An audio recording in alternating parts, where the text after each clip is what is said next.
நம்முடைய மகா பெரிய ஒரு தேவையை மையமாக வைத்து இந்த லூக்கா எழுதின சுவிசேஷம் 18வது அதிகாரத்துல நடந்த சம்பவத்தின் மூலமாக பேசும்படியாக விரும்புகிறேன். ஆண்டவராகிய இயேசு எரிகோவின் வழியாக எருசலேம் போகிறார். இது அவருடைய கடைசி பிரயாணம். இந்த சூழ்நிலையில் அங்கு எரிகோவில் ஒரு குருடனை நாம் சந்திக்கிறோம். லூக்கா எழுதின சுவிசேஷம் 18வது அதிகாரத்துல 35வது வசனம், பின்பு 35, பின்பு அவன் எரிகோவுக்கு சமீபமாய் வரும்போது ஒரு குருடன் வழி அருகே உட்கார்ந்து பிச்சை கேட்டுக் கொண்டிருந்தார். ஜனங்கள் நடக்கிற சத்தத்தை அவன் கேட்டு இது என்ன என்று விசாரித்தார். பொதுவாக நம்முடைய வாழ்க்கையில் காணப்பட வேண்டிய அதிமுக்கியமான ஒரு காரியம் என்னவென்றால், உடைய வாழ்க்கையில என்னை பெற்றிருக்கிற வெளிச்சம், ஆவிக்குரிய வெளிச்சம் போதாது என்பதை உணர்கிற உணர்வு தேவை.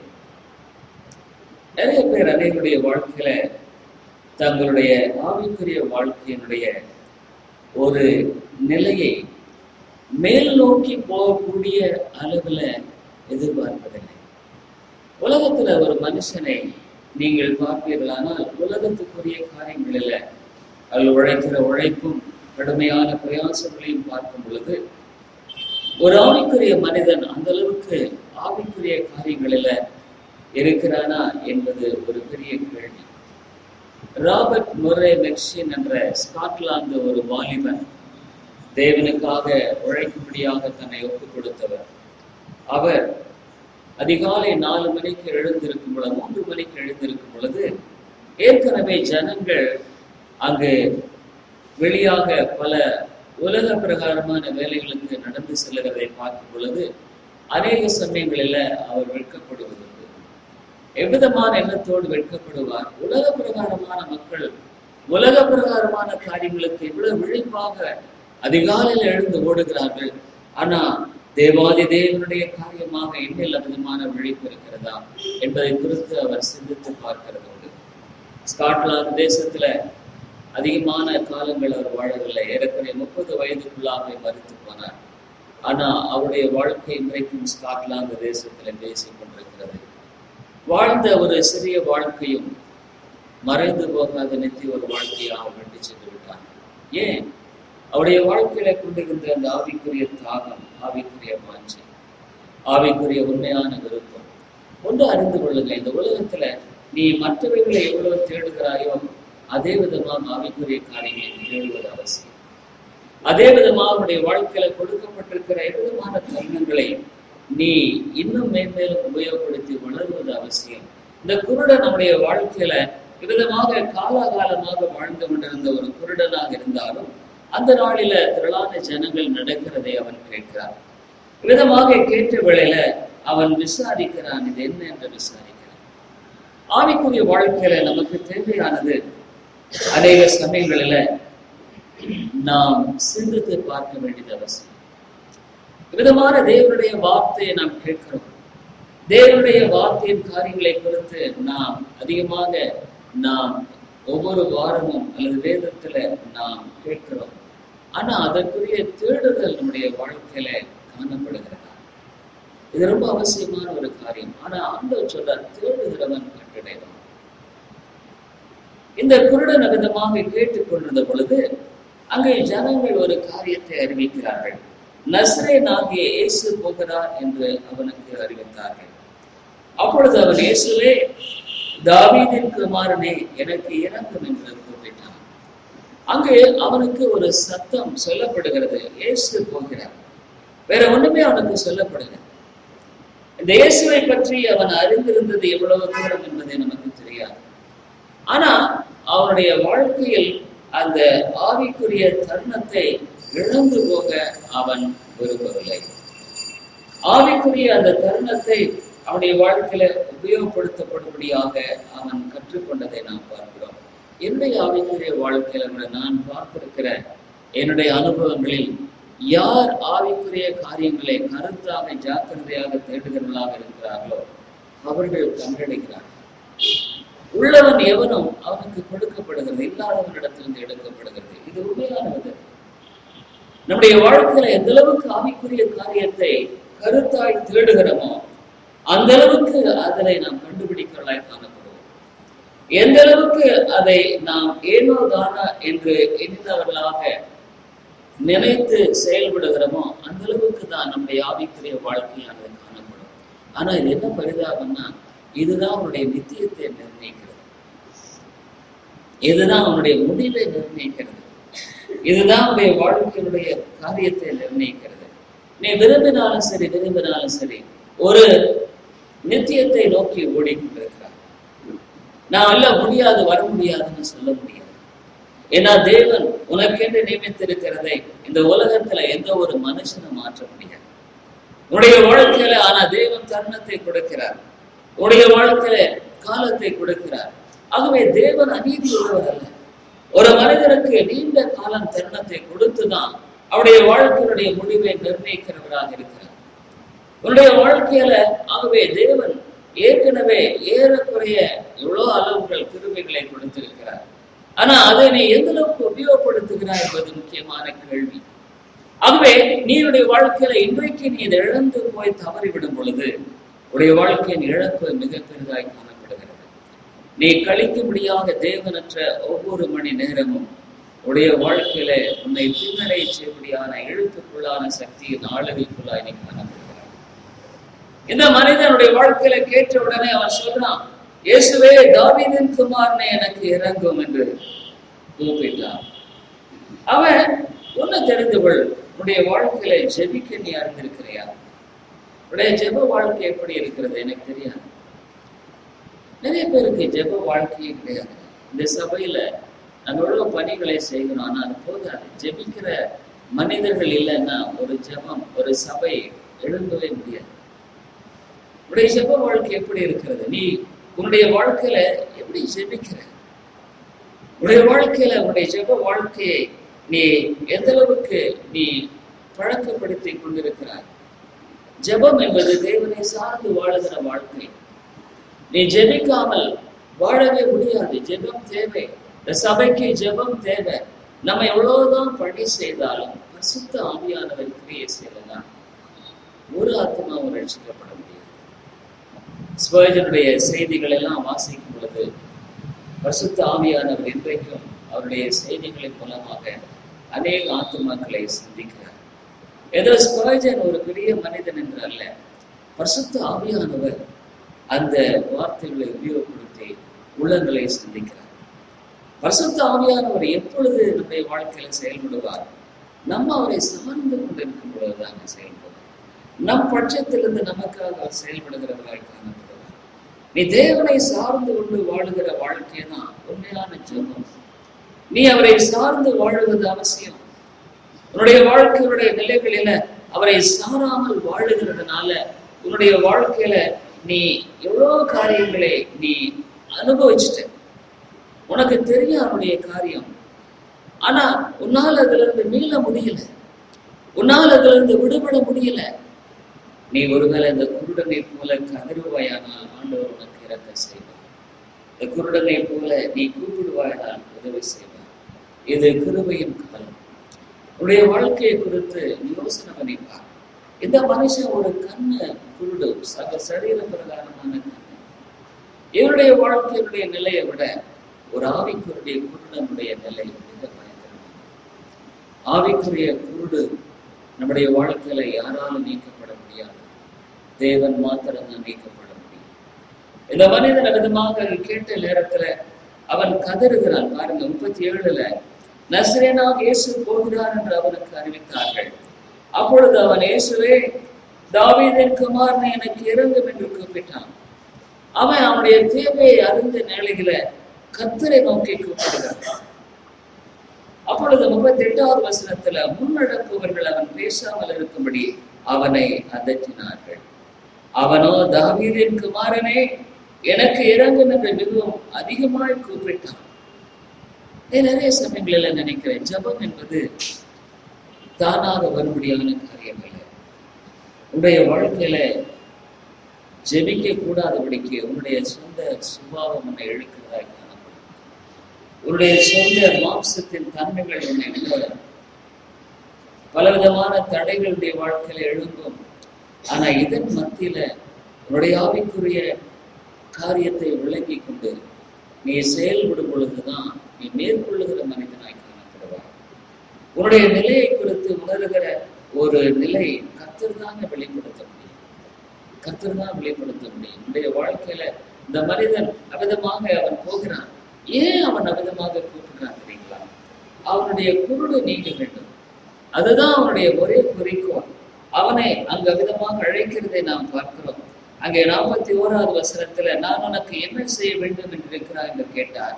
அதற்கு அவன், ஆண்டவரே, நான் பார்வையடைய வேண்டும். நம்முடைய வாழ்க்கையில ஆவிக்குரிய பார்வை தான் தேவை. ஆவிக்குரிய பார்வை இல்லாம நம்முடைய வாழ்க்கையில நீ செய்கிற எல்லாமே வீண். நீ உன்னுடைய வாழ்க்கையில சாதிக்கிறது எல்லாமே வீண். ஆவிக்குரிய பார்வை இல்லாம உன்னுடைய வாழ்க்கையில நீ இந்த உலகத்துல செய்கிற எல்லா பிரயாசங்களும் வீண், முயற்சிகளும் வீண். ஆவிக்குரிய பார்வை தான் உனக்கு தேவை. அந்த பார்வை இல்லாததுனால அவனுடைய ஆவிக்குரிய வாழ்க்கையில நீ அநேக காரியங்களை குறித்து அறியாமல் செயல்படுகிறவனாய் காணப்படுகிறார். ஆனா இந்த மனிதன் ஒன்றை விளங்கி கொண்டான், பார்வை அடைய வேண்டும். உண்மையான ஒரு ஆவிக்குரிய பார்வை தான் நமக்கு தேவை. ஆவிக்குரிய விழிப்பு தான் தேவை. ஆவிக்குரிய விடுதலை தான் தேவை. ஆவிக்குரிய விழிப்பாக இருந்த மக்கள் தம்முடைய வாழ்க்கையை கட்டுகிறார்கள். ஆவிக்குரிய விழிப்பற்ற மக்கள் தம்முடைய வாழ்க்கையை தங்கள் சொந்த கைகளினாலே இடித்துக் கொள்கிறார்கள். ஆவிக்குரிய பார்வையுள்ள மக்கள் தம்முடைய வாழ்க்கையை கட்டுகிறார்கள். ஆவிக்குரிய பார்வை இல்லாதவர்கள் தங்களுடைய சொந்த கைகளினாலே இடித்து போடுகிறார்கள். ஆண்டவர், ஞானம் உள்ள ஸ்திரீ தன் வீட்டை கட்டுகிறாள். யார் ஞானம் உள்ளவள்? பார்வை, ஆவிக்குரிய பார்வை உள்ளவன் ஞானம் உள்ளவன். ஆவிக்குரிய பார்வை உள்ளவன் அவனுடைய வாழ்க்கையில அவன் இந்த காலத்தை மாத்திரமல்ல எல்லாவற்றையும் அறிந்திருக்கிறவனாய் காணப்படுகிறான்.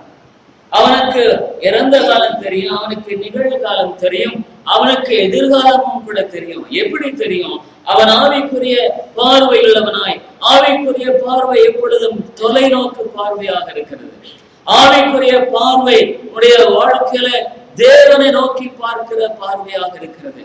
இந்த மனிதனுடைய வாழ்க்கையில, ஆண்டவரே, நான் பார்வை அடைய வேண்டும் என்று சொன்ன பொழுது அவன் முதலாவது கண்டவர் இயேசு கிறிஸ்து. ஆவிக்குரிய பார்வை உள்ளவன் யாருன்னு சொன்னா, இயேசு கிறிஸ்துவை பார்க்கிறவன் பார்வை உள்ளவன். இயேசு கிறிஸ்துவை பார்க்காதவன் குருடன். உலகத்தை பார்க்கிறவன் குருடன். தன்னுடைய மாம்சத்தை பார்க்கிறவன் குருடன். தன்னுடைய மாம்ச இச்சைகளை நீக்கும்படியாக தற்காலத்தை காரியங்களை விரும்புகிறவன் குருடன்.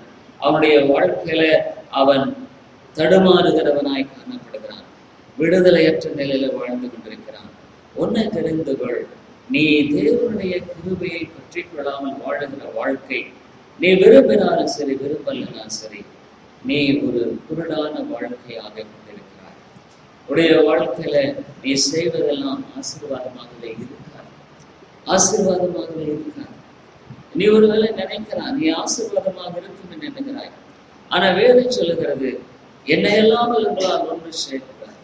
ஆகவே ஆவிக்குரிய பார்வை என்பது என்னன்னா, இயேசுவை பார்த்து அவருடைய வழியில நடக்கிற ஒரு வாழ்க்கை. அவருடைய வாழ்க்கையில அவனுக்கு அவன் ஆண்டவராக இயேசுவை பார்க்கிறது மாத்திரமல்ல, அவருடைய கிருபையை சார்ந்து கொள்ளுகிற உண்மையான ஒரு வாழ்க்கை காணப்படும். இயேசுவை பார்க்கிறவன் இயேசுவை சார்ந்து கொள்ளுவான். இயேசுவை சார்ந்து கொள்ளுவன் தேவனை நோக்கி ஜெபிக்கிறவனாய் காணப்படும். ஜெபம் என்பது உடைய வாழ்க்கையில இணை புரியாத காரியமாய் காணப்படும். தேவ ஆவியானவரோடு பேசுவார். சமீப காலத்தில் என்னுடைய ஜெபம் குறைந்து போனதை நான் பார்த்தேன். ஏன் என்னுடைய ஜெபம் குறைந்து போனது? ஐயோ, அது ரொம்ப ஆபத்தான ஒரு நிலை. அதனாலே தேவன் என்னோடு கூட பேசினார். என்னுடைய ஜெப வாழ்க்கையை அதிகரிக்கக்கூடிய ஒரு காரியத்தை எனக்கு தெளிவுபடுத்தினார். ஆண்டவரே, என்னுடைய வாழ்க்கையில ஜெபம் அதிகமாக எழுப்பார். நான் இந்த சபைக்காக ஜெபிக்கிற ஆண்டவரே, இந்த சபையை நிறைவேற்றலாம். இந்த சபையை நீர் காத்துக்கொள்ளும். ஒருவேளை நான் மறைந்து போகலாம், ஆனா என்னுடைய ஜெபம் மறைந்து போகாது. ஜெபிக்கிற ஒரு வாழ்க்கை எனக்கு தேவை. நீ ஜெபி, உனக்காக உன்னுடைய பிள்ளைகளுக்காக. ஆண்டவர் தான் சொன்னார், எனக்காக அழாதீர்கள், உனக்காக உடைய பிள்ளைகளுக்காக அழுங்கள். இந்த குருடன் நம்முடைய வாழ்க்கையில ஒருவேளை நினைக்கலாம் அவனுடைய சரீர பிரகாரமான குருடு, ஆனா அதை விட ஆவிக்குரிய குருடு பயங்கரமானது. ஆவிக்குரிய பார்வை உள்ளவன் அவருடைய வாழ்க்கையில இன்னொன்னு அறிந்திருக்கிறான். என்ன அறிந்திருக்கிறான்னா, அவருடைய வாழ்க்கையில தான் எங்கே போகிறேன் என்பதை அறிந்திருக்கிறான், எதை நோக்கி போகிறேன் என்பதை அறிந்திருக்கிறான். அதற்காக தன்னுடைய வாழ்க்கையை அவன் ஆயத்தப்படுத்துவதை அறிந்திருக்கிறான். அதன் அடிப்படையில தன்னுடைய வாழ்க்கையை கட்டுவதை அறிந்திருக்கிறான். அதன் அடிப்படையில தன்னுடைய வாழ்க்கை இந்த உலகத்துல காணப்படும்படியாக அவன் ஜாக்கிரதையுள்ளவனாக வாழ அறிந்திருக்கிறான். குருடன் எப்பொழுதும் எப்படி தெரியுங்களா, அவன் வழிதப்பை தெரியாததுனால எந்த நேரத்துல எந்த இடத்துல எப்படி மோதுவான்னு தெரியாது. நீங்க வழியில போய் பாருங்க, சில மக்கள் குருடானவர்கள், இன்றைக்கு சாதாரணமா கண்ணுள்ள மக்களே இந்த ரோடுகளை கடக்கிறது ரொம்ப கஷ்டமா இருக்கு. என்ன கேட்டா வாகனங்கள் அமிதமாய் காணப்படுகிறது. சில சமயங்களில குருடர்கள் வழி ஓரத்தில் நின்று கொண்டு தடுமாறுகிறதை பார்க்க முடிகிறது. யாராவது இறக்கப்பட்டு ஒருவேளை தங்களை அங்கே கடத்தி செல்லும்படியாக காணப்பட மாட்டார்களா? என்னன்னு கேட்டா பாருங்க, இந்த வீதி எல்லாம் ஒரு காலத்துல ஆலை நடமாட்டம் இல்லாத ஒரு இடங்கள். 1995 ஆண்டுல இங்க நாங்க வந்தப்போ இந்த பகுதியில ஆலை அதிகமா நடமாட இருக்காரு. இப்படித்தான் இருந்த இடம் இது. ஆனா இன்னைக்கு அதை கடந்து போறது கஷ்டமா இருக்கு. ஏன்? அவ்வளவான வாகனங்கள், ஆபத்து இருக்கிறது. ஒரு குருடன் ஒரு கண் பார்வையில கடந்து போகிறது கஷ்டமா இருக்குன்னா, ஒரு குருடன் எப்படி கடந்து போக முடியும்? உடைய வாழ்க்கையை தெரிந்தவள், தேவன் இல்லாமல் உன்னுடைய வாழ்க்கையை நடத்தி செல்ல நீ எண்ணுகிற ஒவ்வொரு வேளையுமே உனக்கு ரொம்ப ஆபத்தான, ரொம்ப ஆபத்தான. அது எப்படி உனக்கு திருப்பமோ தெரியாது. ஒருவேளை நீங்க சொல்லலாம், ஐயோ எப்ப பார்த்தாலும் இவர் நெகட்டிவா பேசுறாரு. உன்னுடைய வாழ்க்கையில நீ உயிர்ப்பிக்கப்பட வேண்டியது மிகப்பெரிய அவசியமாயிற்று. உனக்கு வெறுமையா ஆசீர்வாதத்தை சொல்லி பிரயோஜனம் இல்லை. ஏன்னு கேட்டா நீ மறுபுறப்படைய வேண்டிய அவசியம், ஆரம்ப கட்டம் தேவை. அது இல்லாம நான் உன்னை ஆசீர்வதிக்கிறதுனால நீ ஆசீர்வதிக்கப்பட மாட்டாய். கர்த்தர் உன்னை ஆசீர்வதிப்பார் நான் சொல்றதுனால நீ ஆசீர்வதிக்கப்பட மாட்டாய். அல்லது நான் ஏதோ உற்சாகமான ஒரு செய்தியை கொடுக்கறதுனால உன்னுடைய ஆவிக்குரிய வாழ்க்கை மலர்ச்சி அடையாது. உன்னுடைய ஆவிக்குரிய வாழ்க்கை எப்பொழுது மலர்ச்சி அடையும்? உன்னுடைய வாழ்க்கையை சரிப்படுத்தப்படணும், உன்னுடைய இருதயம் சரிப்படுத்தப்படணும், உன்னுடைய காரியம் சரிப்படுத்தப்படணும். இது தேவைங்க. ஆவிக்குரிய குருடான நிலை மிக பயங்கரமானது. தெரிந்தவள் உன்னுடைய வாழ்க்கையில எந்த இடத்துல எப்படி திருப்பம் ஆகும் என்பதை தெரியாது. உன்னுடைய வாழ்க்கையின் ஓட்டத்தை குறித்து நீ அறியாது. ஆனா இன்னொரு காரியத்தை நான் உங்கள் மத்தியிலே வைக்க முடியாது விரும்புகிறேன். என்ன காரியம்னா, தி அர்ஜென்சி. இந்த மனுஷன் அந்த நேரத்துக்கு விடவே இல்லைங்க. இயேசு கடந்து போகிறார். ஒருவேளை நீ கூட நினைக்கலாம், இந்த கிருபையின் காலம். ஏன்னா உடைய வாழ்க்கையில உடைய இருதயம் எப்படி வேணாலும் திரும்பும். நான் இன்றைக்கு நாம் காலையில பார்த்த வண்ணமாக மனசாட்சி முழங்கிருச்சுன்னா உயிர்ப்பிக்கிறது ரொம்ப கஷ்டம். நீ உடைய வாழ்க்கையில நீ ஒருவேளை பின்னால நீ ஆண்டவரை தேடினாலும் கர்த்தர் உனக்கு சமீபமாக இருக்கிறாய் என்ற நிச்சயம் இல்லை.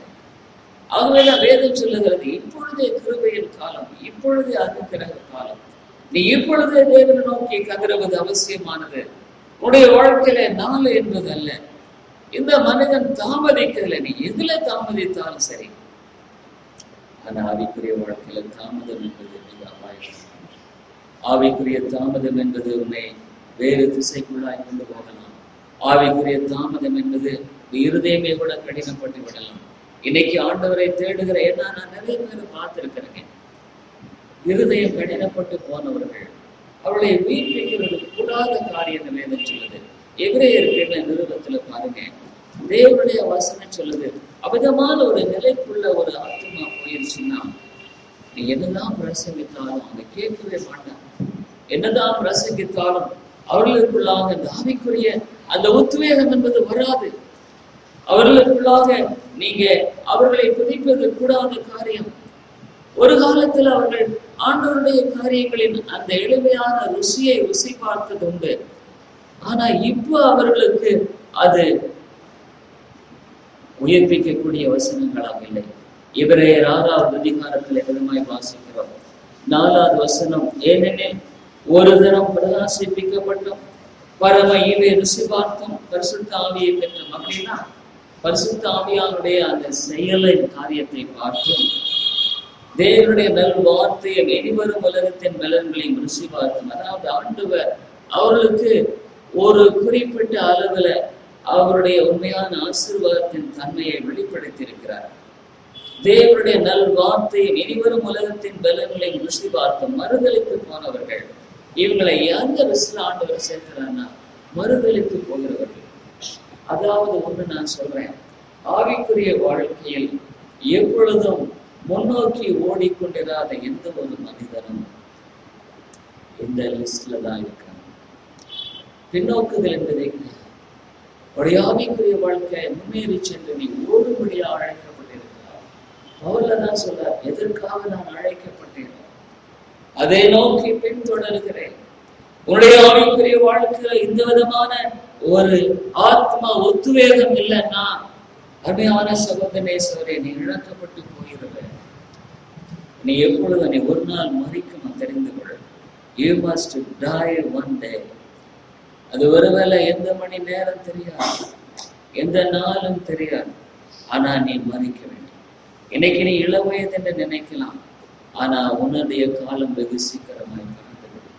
உன்னுடைய காலம் தெரியாது, ஆனா நீ உன்னுடைய வாழ்க்கையில எந்த அளவுக்கு நீ அதை குறித்து ஆயத்தமாக இருக்கிறாய், எந்த அளவுக்கு உன்னுடைய வாழ்க்கையில நீ அதை குறித்து விழிப்பாக இருக்கிறாய். ஏன்னா உனக்கு எப்போ அழைப்பு வரும் தெரியாது, எப்ப தேவன் உன்னை எந்த விதத்துல கூப்பிடுவார் தெரியாது. வாழ்க்கை என்பது வெகு சீக்கிரமாக மறைந்து போகிற ஒரு காலம். நீ எல்லாத்துக்கும் ஆயத்தமா இருக்கிற, ஆனா மரணத்துக்கு ஆயத்தமா இருக்கிறையா நீ? Are you ready to die? வேதம் உன்னை என்ன சொல்லுகிறது? ஒருவேளை நீ நினைக்கலாம், இன்னும் நான் எத்தனையோ வருஷம் வாழ போறேன்னு நினைக்கிறான். இல்லை, அப்படி நினைக்காது. உன்னுடைய வாழ்க்கையை கர்த்தர் எந்த நேரத்தில் அழைப்பார்? மறிக்கிற எல்லாத்தையும் எடுத்து பாருங்க. எல்லா விதமான வயதான வயோதிபர், குழந்தைகள், வாலிபர்கள் எல்லாரும் மறித்துக் கொண்டிருக்கிறார்கள். உலகத்துல ஒரு நாளைக்கு 1,50,000 பேர் மறித்து கொண்டிருக்கிறார்கள். ஒருவேளை இன்றைக்கு காலையிலிருந்து இதுவரைக்கும் எத்தனை பேர் மரணத்தை எதிர்பார்த்து மறித்திருப்பார்கள் நீங்க நினைக்கிறீங்க? எத்தனையோ பேர் மரணத்தை எதிர்பார்க்காம மறித்தவர்கள் எத்தனையோ பேர் இருப்பாங்க. ஆனா அவங்க நிலை எங்க போச்சு? நீ உடைய வாழ்க்கையில ஆயத்தமாக இருக்கிறது அவசியம். You must be ready to die. ஆகவேதான் வேதம் சொல்லுகிறது, நீ ஆயத்தமுள்ளவனாய் காணப்படுவது அவசியம். நீ ஆயத்தமுள்ளவனாய் வாழ்வது தேவையான ஒரு காரியம். விழிப்பாக எச்சரிக்கையாயிரு.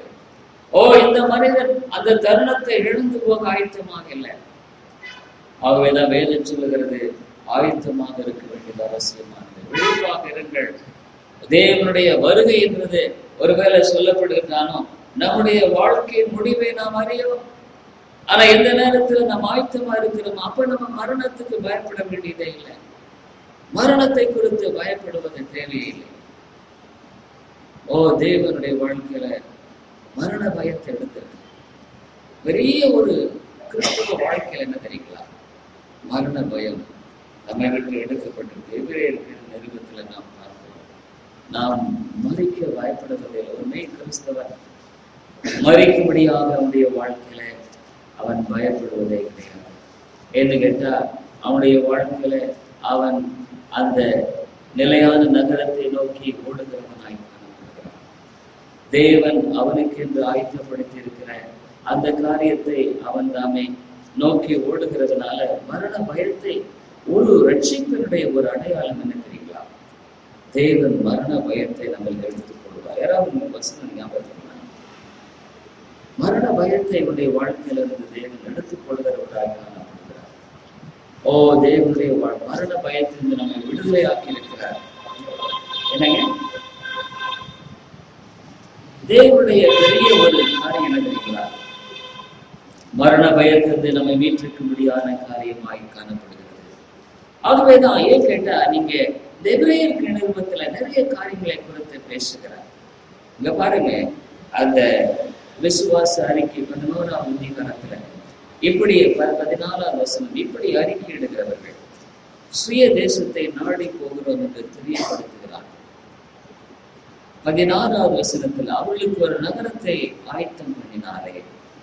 26ல பார்க்கிறோம், இனி வரும் பலன் மேல் நோக்கமாயிரும். அருமையாளருடைய வாழ்க்கையில இது கிருபையின் காலம்.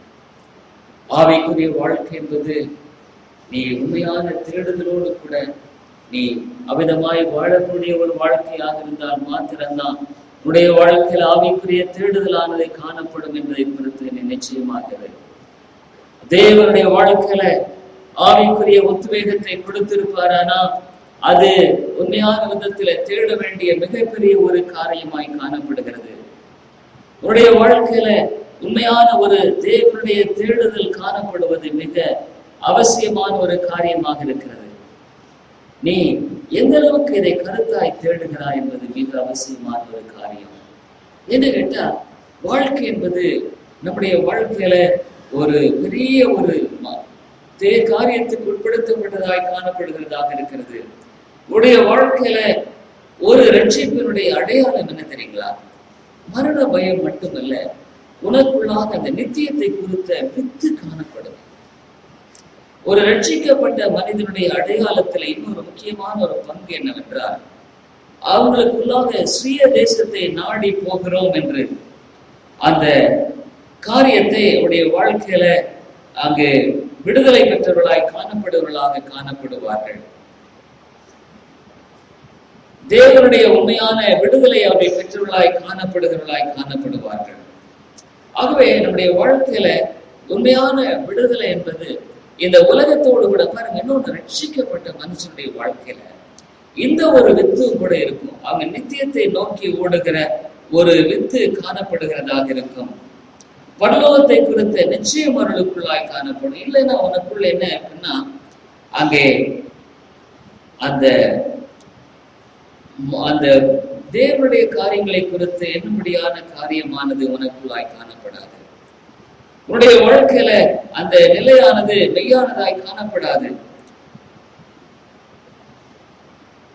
நான் அந்த வசனத்தை தேடி பார்க்கிறது, மரண பயத்திலிருந்து தேவன் நம்மை விடுதலையாக்கி இருக்கிறார். அதாவது மரணம் என்பது நம்முடைய வாழ்க்கையில ஒரு இடர்களாக இருக்க வேண்டிய அவசியமே இல்லை. எனவே ஆகவே என்னுடைய வாழ்க்கையில இன்னொன்னு தெரியுங்க, ஒரு கிறிஸ்தவன்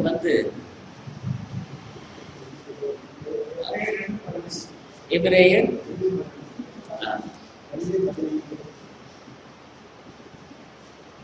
ஜீவ காலம் எல்லாம் கரெக்ட், ஜீவ காலம் எல்லாம் மரண பயத்தினாலே அடிமைத்தனத்துக்குள்ளானவர்கள் யாவரையும் விடுதலை பண்ணும்படி அப்படியானார். மரண பயம் உன்னுடைய வாழ்க்கையில நீ அறிந்தோ அறியாமலோ ஒரு விதமான பயத்தினாலே பீடிப்பட்ட நிலையில் வாழ்ந்து கொண்டிருக்கிறார். ஒரு விதத்துல சொல்ல போனா, இன்றைக்கு காலையில நம்ம பார்த்தீங்களா, ஒரு ரட்சிக்கப்படாத மனுஷனுடைய இருதயத்துல ஒரு விதமான பயம் எப்பவுமே இருக்குது. அந்த காயின் சொன்னா, ஐயோ என்னை துரத்து வேறானா என்னை கொண்டுடுவாங்க. பயம் என்பது வேதம் தெளிவா சொல்லுகிற ஒரு உண்மை. பயமுள்ள ஆவியை தேவன் நமக்கு கொடாமல், பயம் சாத்தானால கொடுக்கப்படுகிறது. பயமுள்ள ஆவியை தேவன் நமக்கு கொடுக்கவில்லை. ஆகவே அவருடைய வாழ்க்கையில நீ தேவனுடைய ரட்சிக்கப்பட்ட பிள்ளையாக இருக்கும் பொழுது இந்த உலகத்தை விட்டு கடந்து போவதற்கு உள்ள ஒரு ஆயத்தம் எப்பொழுதும் உனக்குள்ளாக, எப்பொழுதும் உனக்குள்ளாக. நீ பயப்பட வேண்டிய அவசியமே இல்லை.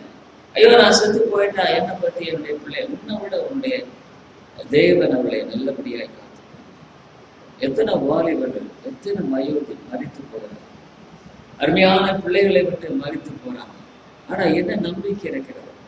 ஆனா ஒரு கிறிஸ்தவனுடைய வாழ்க்கையில் அப்படி இல்லை. தேவன் அவருடைய குடும்பத்தை அவனை விட அதிகமாக நல்லபடியாய் காத்துக்கொள்ள வல்லவராக இருக்கிறார். தேவனை தேடுகிறதுல விழிப்பாக தேவனை தேடு, சபையோடு இணைந்து வாழ கற்றுக்கொள். அதுதான் உனக்கு பாதுகாப்பு. இந்த மனுஷன் கடைசியாக இந்த பகுதியை பார்த்து முடிப்போம். லூக்கா 18வது அதிகாரத்துல there was an urgency. ஆவிக்குரிய வாழ்க்கைக்கு அர்ஜென்சி தேவை. You need an urgency. இல்லைன்னா ஆவிக்குரிய வாழ்க்கையை வாழணும். உடைய வாழ்க்கையில நீ தேவனுடைய காரியங்களை விட்டு தூர போன ஒரு மனிதனாகவே நீ வாழ்ந்து கொண்டிருக்க.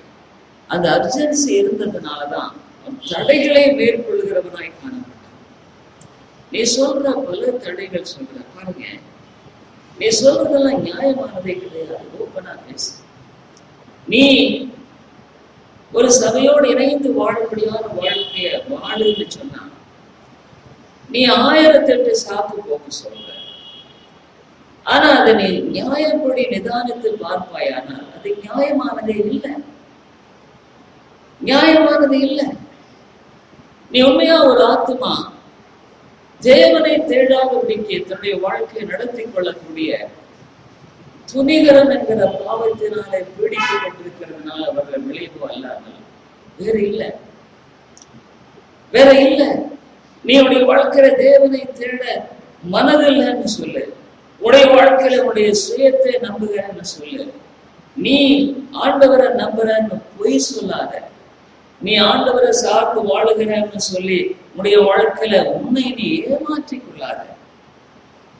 பாருங்க, நான் ஓப்பனா பேசுறேன். உன்னால எனக்கு ஒரு பைசா லாபம் இல்லை. ஏன்னு கேட்டா நான் வாழ எனக்கு தெரியும். எப்படி தெரியும்? என்னுடைய வாழ்க்கையில. அதனால உனக்கு நான் சத்தியத்தை இவ்வளவு கடினமாய் போதித்து உன்னை பகையாளி ஆக்கி கொள்ள வேண்டிய அவசியம் இல்லை. பவுல் சொல்ற சத்தியத்தை சொல்றதுனால சத்துருவான். ஆகவே உன்னால நான் லாபம் அடைய முடியாது. உன்னுடைய ஆத்மாவை நீ வீணடித்து விடுகிறாய். உன்னுடைய ஆத்மா ஏமாந்து போறது யாரு? நீதான் ஏமாந்து போற. உன்னுடைய ஆத்மா தான் ஏமாந்து போகுது. உன்னுடைய ஆத்மா தான் வீணாகி போகுது. அதை நீ விளங்கிக் கொள்ள முடியல. அருமையான சோர்ணேஸ்வரியை உடைய வாழ்க்கையில நான் லாபம் கருதி ஊழியம் செய்ய பவுலதான் சொல்ற, சத்தியத்தை சொன்னதுனால சத்துருவானே.